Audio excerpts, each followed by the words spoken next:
Hi everyone, welcome to my channel. My name's Amelia. Okay, so today we're doing a check-in with your person to see what his or her thoughts and feelings are about you, excuse me, and this connection. Okay, so let's start with some messages from them. So if they were here in front of you now, speaking their highest truth, what would it be? What would they want to say? Okay, I miss you regardless of how things came out, so let's keep going. Okay, I can't seem to find the right words to say to you. So they clearly want to talk to you. I'm seeing an image of somebody writing a handwritten letter, you know, writing these drafts over and over, and you know, you sort of pulling the paper out of the notebook, throwing it away, writing it again, throwing it away. Of course, it might not be that they're writing a letter, but just symbolically, I think this person, they're either thinking over and over the perfect message to send you, typing it out, writing out on their phone. Maybe they are writing a handwritten letter, you know, but they can't quite find the words. I'm sorry I couldn't follow through with my promises, so they let you down in some way. That's what they're thinking. I'm afraid to take that next step right now. So perhaps that's why they let you down. Fear, you know, maybe they ran, maybe they said they were going to do something they didn't, or they kind of oversold things, oversold themselves because of what they wanted, how they felt, but when it came to it, it was too overwhelming, it was too much for them. Okay, and we have one on the floor, which says, you've been in my dreams. Okay, so possibly some telepathic communication, astral traveling. Dreaming always makes me think of Piscean energy. On the back, I'm reminded of you constantly. So I tend to think the backs of the decks are, you know, what's unseen. The message is, you know, sort of the deep truth that you're not seeing any sign of in reality, in your 3D reality. So they're thinking of you constantly, they're reminded of you constantly, but it might be that as far as you can see, they're not, you know, they've forgotten that you exist. That's not true. Okay, so what can you tell us, Spirit, about the twin flame or soulmate that my viewer is here for? Okay, you could be dealing with a Sagittarius or someone with Sagittarius in their chart. You might be a Sagittarius yourself. I'm getting that this person is feeling restricted. If there is a travel ban where you are, they're kind of reaching their limit, you know. Not to say that they do or don't have respect for the ban, you know, whatever. That's sort of not what we're here for. But they are beginning to feel very confined because of it.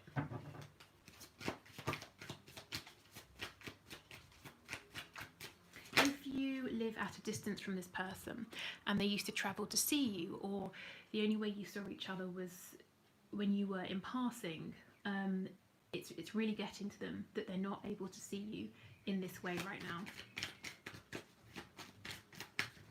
Okay, what else, please?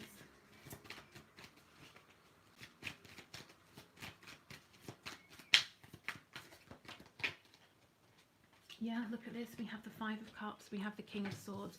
So this person is deep in regret, mourning.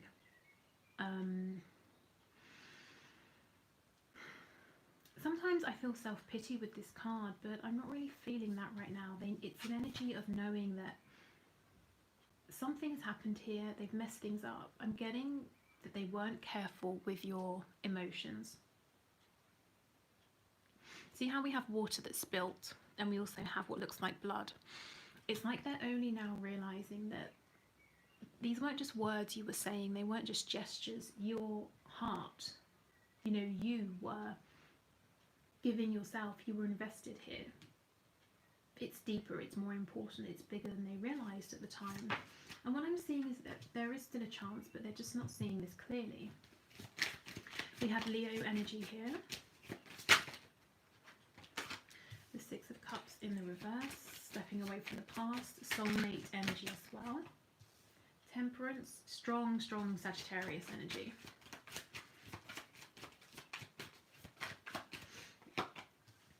Chariot, Cancer energy there. And the Six of Pentacles. Okay. On the back, the Seven of Wands. So possibly defensive energy, your person guarding their heart chakra. Maybe they've even blocked you on social media. The thing is, they're feeling very sad. They're feeling very unbalanced. They are not feeling particularly happy right now. But Spirit is showing us that they could be. We have the Two of Cups, we have the Sun, we have the Chariot. We even have the Six of Cups, like I said, a soulmate card. What your person needs to do is become this King of Swords, to become really clear. Because there's a potential for a lot of happiness here. Okay, so let's get into this and clarify what's going on. Why they're feeling unbalanced and overwhelmed.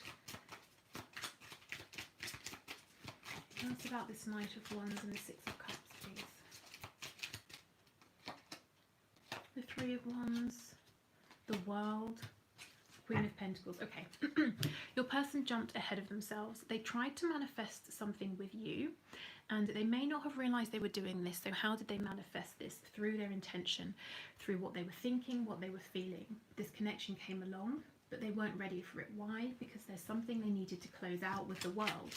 The World is also a card of travel, so you may live quite far from one another, and it's a real problem for them. We have Capricorn energy here with the Devil in reverse. But again, what is it that they needed to end that actually looks like it's ended now with the World being upright? Something low vibration or something holding them back. And I think they may have ran from ending this in the past, but it got in the way of happiness here. Now, the Queen of Pentacles, she can be a spouse, a mother, some kind of matriarch, feminine energy who plays an important role in your person's life. In this case, the Queen of Pentacles is representing what it was they had to end or leave behind.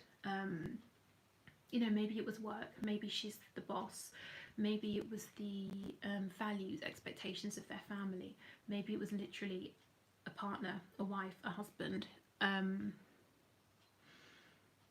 But your person jumped ahead of whatever this was. And that's why we got that running energy, being afraid to take the next step, giving you, I'm hearing, confusing, mixed messages, mixed signals.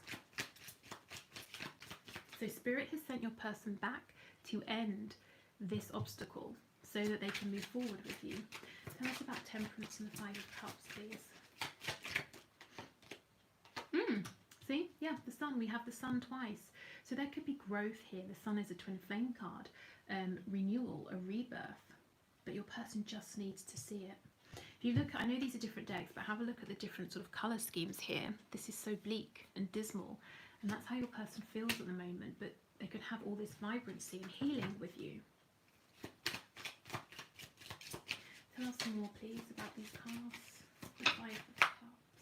Yeah, the Seven of Cups, they're confused, but they're being pushed forward anyway by the universe. The Wheel of Fortune also talks about divine timing. I'm getting that there's Gemini, Aquarius energy here as well.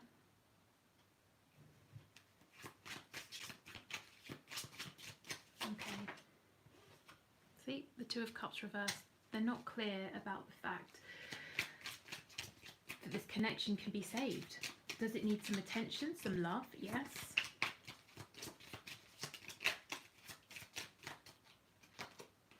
The thing that might be very confusing is that on the surface we have Libra energy here. It looks to you as though your person is very much in control. They're very clear. You know, they make good, intelligent decisions in other areas of their life, that sort of a thing. But deep down, they're actually very confused. They lack clarity. And it would actually serve them well to communicate this with you so that your expectations of them, you know, maybe weren't out of alignment with where they currently are. Because something to do with the way they presented themselves to you, you know, the promises they made didn't align with the behaviour. So specifically with the Chariot in reverse, they could have made a promise to travel to see you or to move this forward with you in some way, but there was an injustice. This didn't happen. And you're sitting there thinking, well, you know, maybe they've done this deliberately to hurt me, maybe they never cared, or, you know, all of these things, because as far as you can see, this person is very powerful, very in control, very intelligent. They could have made this happen if they wanted to, but the truth is, behind the scenes, they're actually pretty confused. So yeah, they have all this intelligence and desire, but they're not sure what to do with it, how to steer this chariot towards you, how do they get in control of all these opposing factors in their lives. Okay. Yeah, we have the Fool. So we have the World, the Wheel of Fortune, and the Fool. Definitely a new cycle, a new beginning is coming in for the both of you. So tell us more about this new beginning, please. The Eight of Swords reverse, fantastic. Your person, and hopefully you, realizing that you're not trapped, you can move forward together. Any obstacles were, you know, it was about perception, perspective. This new phase, this new path that you're both about to move along together, it's going to be much more balanced. So this is a good time to reset those boundaries, you know, don't overgive or anything like that. Try to make sure that everything you're doing is showing your person, your twin, your soulmate, what's acceptable, what works for you and what doesn't. And I think they're going to be doing the same. Okay, we have the Knight of Cups and the Ace of Swords. So a love offer coming in and truth. But have a look at this depiction. See how they're holding the blade and it's cut them? This truth has been hard. It's been hard for your person to come to realise. It's going to be even harder for them to communicate this to you. It could be because of pride, it could be because of ego, it could be because they like that you see them as this King of Swords, and they're worried that if they show you that they haven't been as clear as maybe they showed in the past, they have been confused themselves, you might maybe be less impressed with them or something like that. But nonetheless, the truth is coming. And on the back we have the King of Wands, so lots of passion here as well. Aries, Leo, Sagittarius energy. Okay, so before we go, let's get a spell card. And you can do what you like with these. I tend to think of them as useful tools of inspiration, helpful for manifestation, that sort of thing. And if you'd like to find out more about your own particular situation or to get an idea of timing, that sort of thing, the link to go to my website to have a look at the readings I offer is in the description box below. Okay, so we have a money spell and it says Ring of Power. Most people, I think we had this on this channel before. Interesting. Most people don't realise that the classic charm bracelet is decorated with magical symbols representing the wearer's wishes. For wealth, wear a Roman coin on your bracelet. For love, try a heart. For protection, a pure silver ring worn on the right pinky has the greatest magical power, especially when engraved with your birth sign or astrological glyph and the sacred pentagram. To instill the ring with protective power, clasp it over your heart and call out, Ring of Power, shield and encircle me, blessed be. Okay, so like I said, you can disregard all of this or just take some of it, use bits for inspiration. Ring of Power though, just the title alone, it sort of makes me feel that you're really sitting in alignment with your personal power here. Not just to do with money or love, but absolutely everything. I think there's lots of manifesting power behind you guys, the viewers, at this time. So think about what it is in this connection and in other areas of your life that you want to see happen. Okay, so I'm going to leave it here. Thank you so much for watching. Let me know, how this resonates with you in the comments. And I'll be back on Wednesday and we'll have a look then at messages to you from your person. Okay, take care. Bye.